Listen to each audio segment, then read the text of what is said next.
Hello students, welcome to my open mind education channel. स्वागत करता हूं आपको अपने इस ओपन माइंड एजुकेशन चैनल में। स्टूडेंट्स, जैसा कि आप लोग स्क्रीन पे देख रहे हैं, मैंने आप लोगों के बीच यहां पे कुछ टॉपिक ले रखा है। Class 12th English 100 marks first lesson का VVI क्वेश्चन है। इंडियन सिविलाइजेशन एंड कल्चर जो लेसन है उसका चैप्टर नंबर 1 है, यहाँ दिखाई दे रहा है। VVI है आंसर क्वेश्चन। जो क्लास 12th में इंग्लिश 100 मार्क्स का जो है बिहार बोर्ड का फर्स्ट लेसन है इंडियन सिविलाइजेशन एंड कल्चर, उसका मैं VVI यानी very very important question answer VVI important question answer लेकर आ रहा हूँ स्टूडेंट्स, जो अक्सर एग्जाम में आते रहते हैं। ठीक है ना स्टूडेंट्स, इसे आप ऑब्जेक्टिव टाइप के भी आंसर क्वेश्चन को क्लिक कर सकते हैं, लॉन्ग टाइप का भी कर सकते हैं और शॉर्ट टाइप का भी कर सकते हैं। ठीक है ना। तो सबसे इम्पोर्टेंट बात है कि फर्स्ट ऑफ ऑल जो क्वेश्चन है हम लोगों ने ले रखा है, आपको जैसा कि स्क्रीन पे दिख रहा है। पहला जो क्वेश्चन है मैंने लिया है, Indian how is Indian civilization different from European civilization. किस तरह से भारतीय सभ्यता और संस्कृति यूरोपीय सभ्यता और संस्कृति से भिन्न है। क्योंकि इंडियन सिविलाइजेशन कल्चर में जो महात्मा गांधी जी के द्वारा लिखा गया है, जिनके ऑथर है महात्मा गांधी जी, वो बता रहे हैं कि हमारी भारतीय सभ्यता और संस्कृति जो है वो किस तरह से है, हमारे एनिशियंट टाइम में किस तरह से है। तो ठीक क्वेश्चन उसी तरह है कि कैसे, how is Indian civilization different from European civilization. जो पश्चिमी सभ्यता है उससे हमारी भारतीय सभ्यता किस तरह से भिन्न है। चलिए आंसर देखते हैं। आप लोगों के लिए इम्पोर्टेंट सा क्वेश्चन का आंसर है।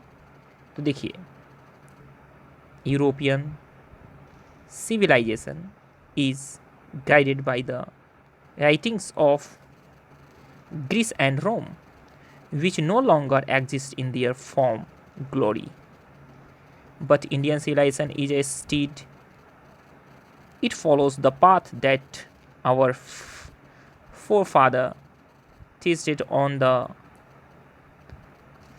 anvil of experience and found true and durable. Indian civilization needs no external guidance. भारतीय सभ्यता और संस्कृति भिन्न है यूरोपियन सभ्यता संस्कृति से, क्योंकि यूरोप के सभ्यता और संस्कृति को, यूरोप की सभ्यता को गाइडेंस की आवश्यकता पड़ी थी। वहाँ ग्रीस और रोम के द्वारा वहाँ के जो सभ्यता और संस्कृति है वो उससे मैचिंग करता हुआ, उससे जुड़ा हुआ, उससे लेता हुआ, उसकी जो सभ्यता और संस्कृति है उससे रिलेटेड है। विच नो लॉन्गर एग्जिस्ट, जो लंबे समय तक आगे नहीं बढ़ सकता। और हम लोगों का जो सभ्यता और संस्कृति है वह पुराने समय से सच्चाई के रास्ते पर और जो खुद का एक्सपीरियंस है उससे आगे बढ़ता हुआ आ रहा है। तो इस तरह से इसका कुछ आंसर हो रहा है स्टूडेंट्स। सबसे पहले मैंने तो आपको क्वेश्चन दिया है, उसका आंसर भी दे दिया है। मेन मकसद आपको क्वेश्चन देना और इसका आंसर देना है। ठीक है ना। तो आप लोग इसको लिख सकते हैं। नेक्स्ट है स्टूडेंट्स आपके बीच question, why does Gandhi says that mind is restless bird, what makes the mind restless. तो इसके बारे में मैं आपको बताऊंगा। Gandhi says that mind is restless bird because it is never satisfied. The more it's get the more it wants. दिमाग कभी भी संतुष्ट नहीं होता है, वह चिड़िया पक्षी की तरह है, उड़ता ही रहता है। इसे और चाहिए का रट लगाए रहता है, यह कभी संतुष्ट नहीं होता है। सो देख सकते हैं इस क्वेश्चन का आंसर। ठीक है ना स्टूडेंट्स। नेक्स्ट है आपके लिए question third, why according to Gandhi have we stuck with the same kind of flaws as existed thousands of year एगो।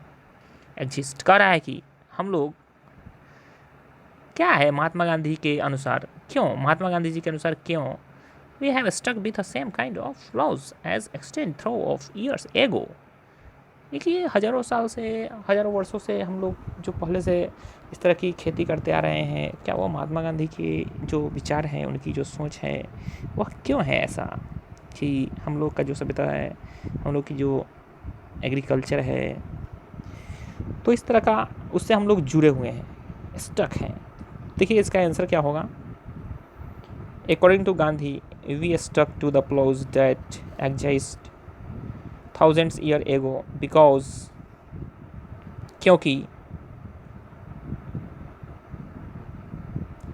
we did not want to indulge in competition, we were connect with our simple ways to life, health and happiness come through the use of our hands and feet। कह रहा है कि हम लोग पुराने समय से जो भी खेती बाड़ी करते आ रहे हैं, क्योंकि हम लोगों को यह इतना ही चाहिए और इतना ही हमको पता था कि हमें कंपटीशन नहीं था किसी भी क्षेत्र में, और हम लोग कंपटीशन नहीं करते थे, यानी कि प्रतिस्पर्धा नहीं था, और हम लोग सिंपल वे, साधारण जीवन व्यतीत करते थे स्वास्थ्य और खुशियों के लिए, ऐसा हम लोग सोचते थे। और अवर हैंड एंड फीट, हमारी जो हाथ और पाँव हमेशा सलामत रहे, ऐसे दुआ करते थे, और इसी में हमारी खुशी थी।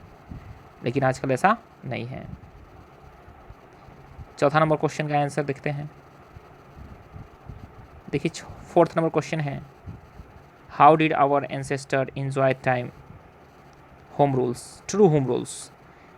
हमारे जो पूर्वज है वो किस तरह से अपने जो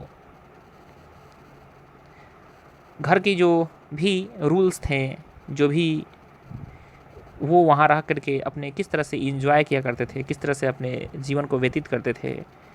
तो our ancestor followed their simple occupation and lived independently, thus they enjoyed true home rules. सच्चे घर में वह सच्चाई के रास्ते पर आगे बढ़ते हुए हमारे जो पूर्वज हैं वह क्या करते थे, अपने आज़ादी को अपने सिंपल तरीके से जिया करते थे, अपने जो भी पेशा था, जो भी उनकी कृषि थी, उसमें लग करके इस तरह से वो एंजॉय करते थे। पाँचवा नंबर क्वेश्चन है, what according to the author is modern civilization. Modern civilization जो है ऑथर के अनुसार क्या है, पाँचवा नंबर क्वेश्चन में, यानी कि क्या है। तो अकॉर्डिंग टू ऑथर यानी गांधी जी लिखे हैं इन्होंने, according to Gandhi, modern civilization is the worship of materialism and violence that brutality. कह रहा है कि महात्मा गांधी के अनुसार जो सच्चाई की जो आधुनिक सभ्यता है वह हमारे जो अध्यात्म, materialism and violence and brutality जो है उसके ऊपर निर्भर करती है। यह जो है ईश्वर की दिया हुआ वर्कशिप, पूजा है। आगे कह रहा है, what does author prefer to materialism.